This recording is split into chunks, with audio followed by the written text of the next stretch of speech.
Senator Enzi, thank you for coming. Welcome to the Star-Tribune. Thank you. Good to be here. We'll just get right into it. If you could go back in time, what's a vote you'd reverse and why? Well, you know, while I've been in the Senate, I've taken over 5,000 votes. And you have to make that vote at the time the vote comes up. You don't ever get hindsight. Anybody can take a look at my 5,000 votes and I can explain them. But you can't regret them too much because you have to do them. And occasionally I get asked by a reporter, if you had to do the vote on the war in Iraq over again, what would you do? And my answer is that going to be a possibility? But would you if you could? There is no possibility on that. There's no sense in wasting time on what you would do on something that's already passed. Like I say, you have to take the best information you've got at the moment you've got it. You try and collect all you can, and then you make the best decision you can. And even my wife wouldn't agree with all 5,000 of my votes. But I can explain them all. Some of them are a little bit rare. I'd have to go back and research what I did, but I can answer on all of them. So it's no secret that Washington politics are very polarized, and that's, of course, probably nothing new. But you work within a Democrat-led Senate. Give us an example of how you've navigated those waters and achieved something that's benefited Wyoming. Well, about 6 weeks ago, I helped get a bill passed called the Workforce Investment and Opportunity Act. I've been working on it for a while. It'll train 400 to 500,000 people for jobs that are available in their area. And that's one of the keys to a job program. It's hard to get people to move. And we finally were able to get that passed, and it passed 95-3. Now, part of what we did was eliminate 15 programs that aren't working to pay for the one that gives the flexibility to the governors and the workforce people that they've been asking for several years. And the 3 votes against it were because people thought we didn't cut enough programs.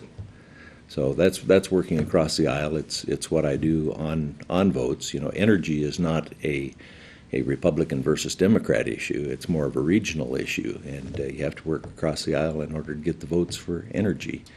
We're an energy state. I was on the Energy Council when I was in the Wyoming legislature. I've kept those ties alive. I still meet with them occasionally, and so when we have an energy issue come up, I can rely on some of my legislative time to bring some people in to help us out on the issues. Unless, of course, the Democrats have full discipline in, which means it's going to go straight down party lines. We've seen members of Congress, including yourself, vote against raising the debt ceiling, putting us on the brink of defaulting on obligations. How do you justify voting against that? Would you back such a strategy again in the future? You know, any president that wants an increase in the debt limit ought to bring us a plan for how he intends to start balancing the budget so we don't have to continue to increase the debt. We cannot continue to increase the debt at the rate that we've been doing it. It isn't sustainable. At a 1% interest rate right now, I think we're spending over $300 billion on interest. What happens if that goes up to 5%? We'll have to drop a whole bunch of critical programs that people consider important to the nation. I have a plan for balancing the budget. It's called my penny plan. And the way it works is we just quit spending 1 cent out of every dollar that we currently spend. And in a 3-year period, it balances the budget. If we were to continue that for another 7 years, according to the Congressional Budget Office, that would pay down the debt by $7 6/10 trillion. A president ought to have a plan before he asks us to raise the debt ceiling. This president doesn't have a plan. This plan, in your plan, it's not new. It's certainly something that you've talked about for quite some time. I keep working on it. I was doing real well right up to sequester. At sequester, of course, the president, that was 2 3/10% in 1 year, and the president said, make it hurt. And the agencies complied with that. They could have cut the worst first, and nobody would have noticed.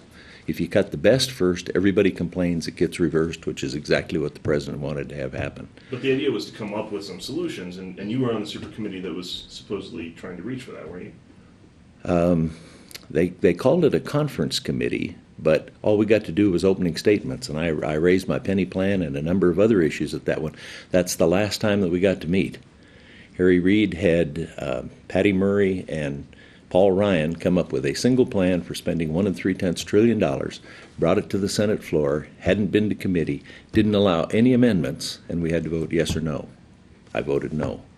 That's the wrong way to do spending. We're supposed to start with spending bills April 15th and do approximately one a week. Some will take longer than that, with amendments so that we can cut some of the things that are no longer needed. And if we do that, by October 1st, they're all passed. This year we haven't had a single one brought up. Last year, Harry Reid brought up the transportation bill. He didn't like the First Amendment. He pulled that down. He never brought that one back up. He never brought another issue back up, another one of the spending bills. So come October 1st, none of them had passed. And we can't keep doing these comprehensive spending bills with no detail and no amendments. Our big problem in Washington is that we're not getting to do amendments. In the last year, the Republicans in the Senate have gotten to do 14 amendments. The Democrats have only gotten to do 7. There are Democrats up for re-election their first time that have never passed an amendment yet.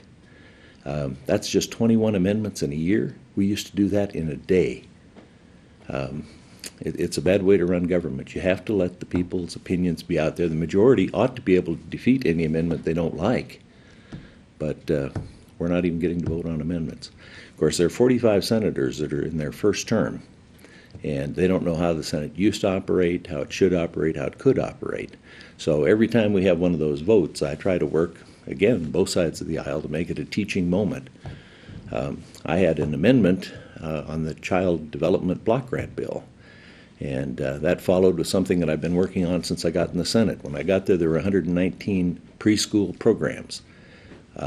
When I was the chairman of the Health, Education, Labor, and Pensions Committee, I got that down to 65. Since that time, I've gotten it down to 45. And the amendment that I did was one that requires it to get down to considerably less and put them all under one department. Now, there hasn't been a huge outcry over the preschool programs that were ended. And that's because we got some additional funding into the ones that did work. So those kinds of cuts can be made, but you have to do them through a process, and the process can work. So you've raised a significant amount of money for this campaign, a lot of it early, expecting a different challenger. Where does that money go now? Well, I'm a real conservative. I'll spend what I need to, and the rest of it stays in the account. Of course, there are a lot of charity things that we're expected to participate in during the year too, and that can utilize some of the campaign funds. But I'm a conservative. I don't spend money I don't need to. In fact, I've given back out of my office budget 10 to 25% of the money that I get each year because I don't spend it if I don't need it. And I'm a conservative. Who would you consider your chief supporters?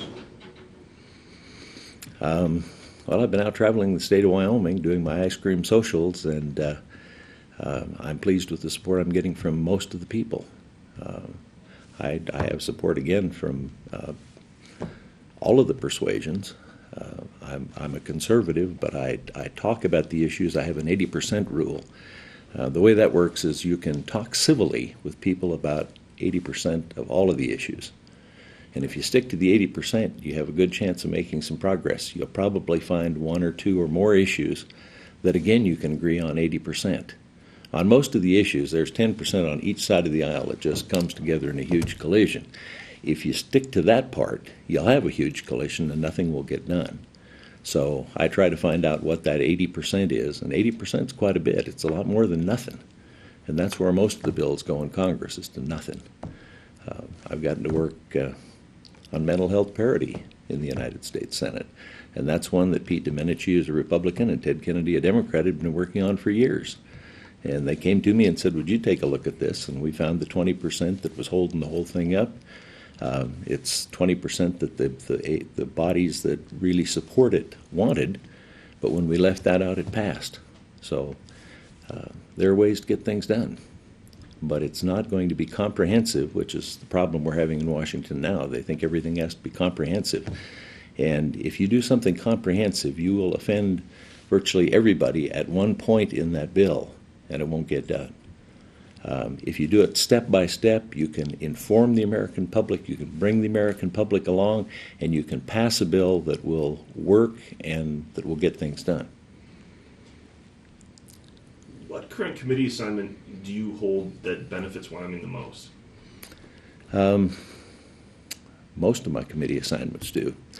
My newest one is Homeland Security, and that deals with post offices. And we've had a problem with the way that the federal government's wanted to shut down post offices. And I've kept that from happening because that isn't where the money is that would make up the $6 billion in losses from the post office. I mentioned a lot of times that the reason Jesse James robbed banks was because that's where the money was. The money is in the big post offices. And we don't have what I'm calling a big post office in Wyoming. I'm also on the Finance Committee, though, and that handles all of the revenue. If we get to be the majority, I get to be the chairman of the Tax Reform Subcommittee. I'm the only accountant on the Finance Committee. I think I might be the only one in the history of the committee, and I'm really anxious to do tax reform to make it simpler and fairer. I get to chair that subcommittee.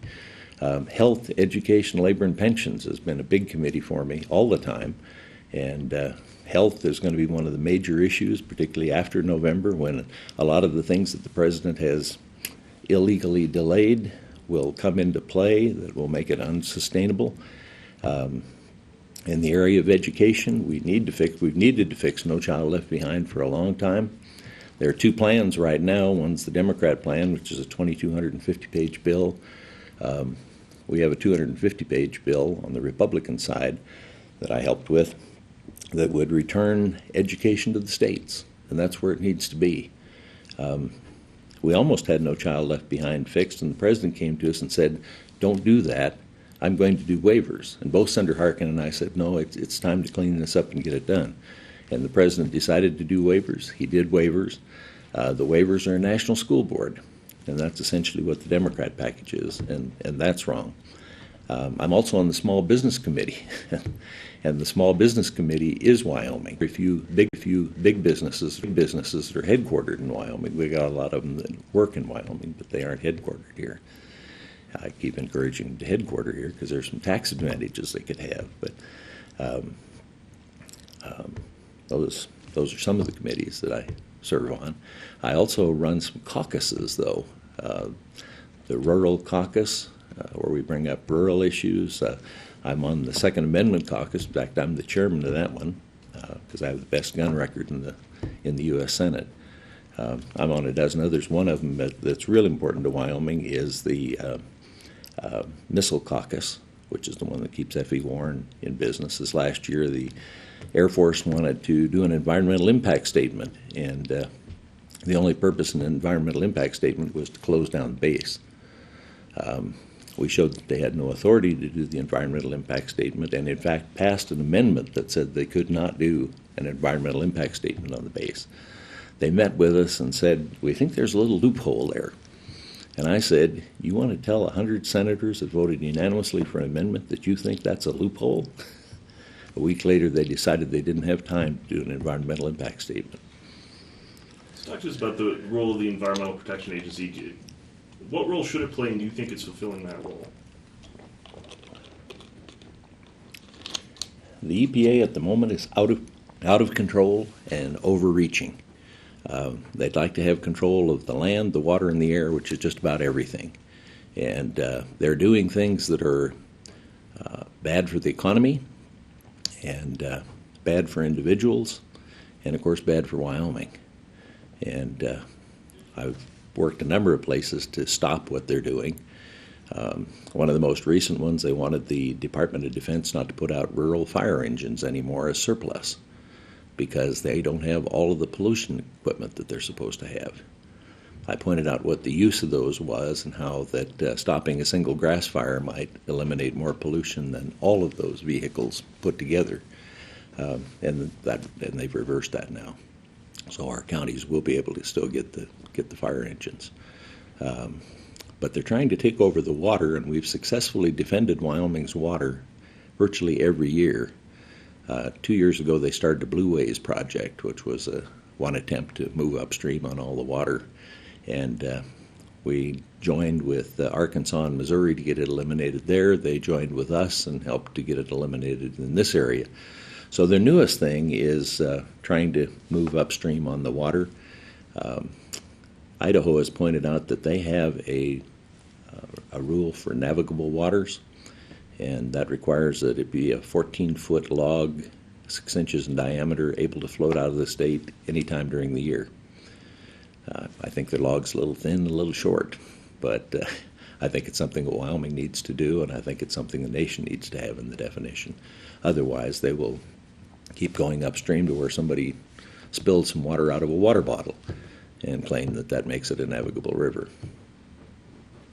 Let's talk about energy exports of coal and natural gas specifically. What are you doing to help Wyoming's products make it to foreign customers, and what else could you do? Well, right now we're trying to get some ports built, and the people that are at the ports are highly in favor of it. I've also worked to get some key staff people to come to Wyoming to take a look at the energy development here, and particularly the coal mining here.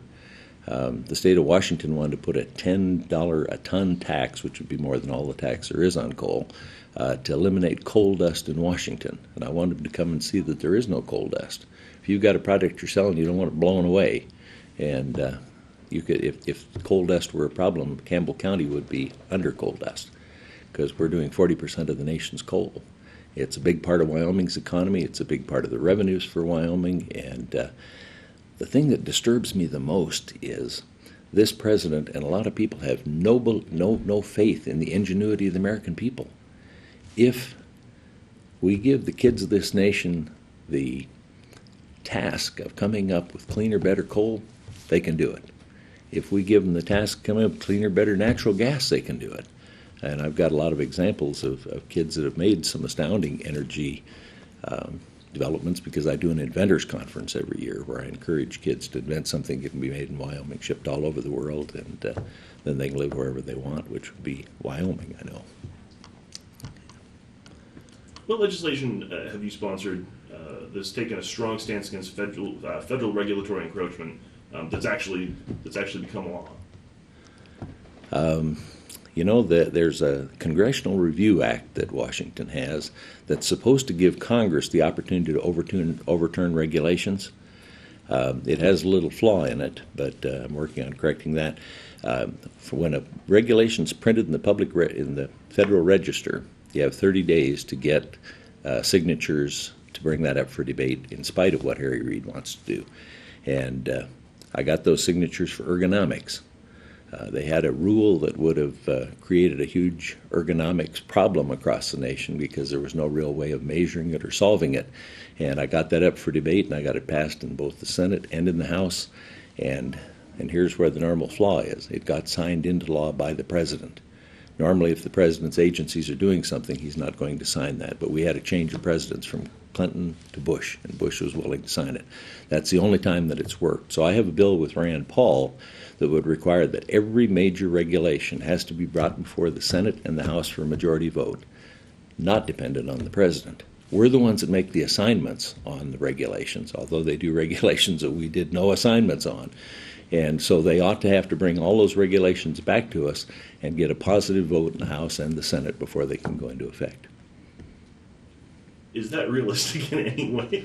Absolutely. Why? Because the Senate's not passing even some very basic legislation. I'm hoping that we get a Republican majority in the Senate and in the House, and we'll be able to put bills on the president's desk on a regular basis. Now, most of them will be reversing something that he's done. But when that happens, he'll veto it, and we'll finally get a voice. That's the reason that he's not allowing any amendments. That's the reason that he likes no bills to be passed. That's the reason that he likes to be able to take action on his own. And we've got to reverse that.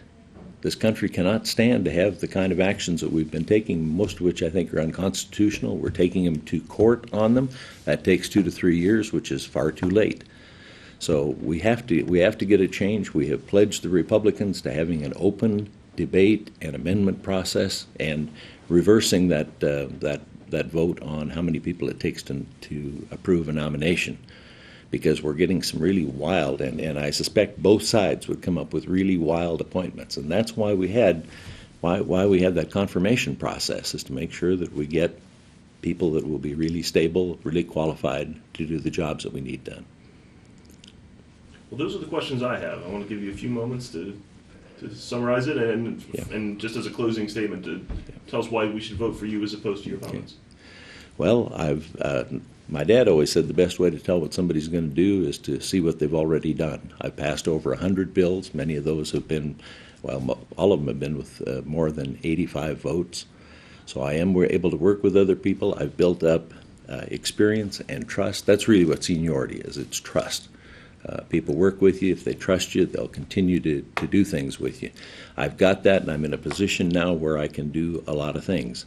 I have my penny plan that's gaining support. I'd like to see us go to biennial budgeting. I'm also on the budget committee. We haven't done one of those in 6 years, so I'm really interested in that one. If we went to biennial budgeting like the state of Wyoming has, people would be able to plan a little longer in advance, but we'd be able to do it slightly differently in that we'd take the 6 difficult spending bills and do them right after an election and do the 6 easy ones right before an election. And I think we could get all the bills done in a timely manner, which we need to do. Of course, under health, I'll be a key player in fixing Obamacare, and it does need fixes. And I had a 10-point plan before he even became president that would have done more than the Obamacare, and it would have been paid for, and it would have been voluntary, but it would have had incentives. In every one of the areas that I've got a number of bills that I've been working on that I have a chance to get done, and I have the trust of people to do that. But the people of Wyoming not only trust me, they know that I'm conservative, they know that I stand on my principles, but that even standing on principle, I can get things done. Senator Enzi, thanks so much for coming in. Sure. Thank you very much.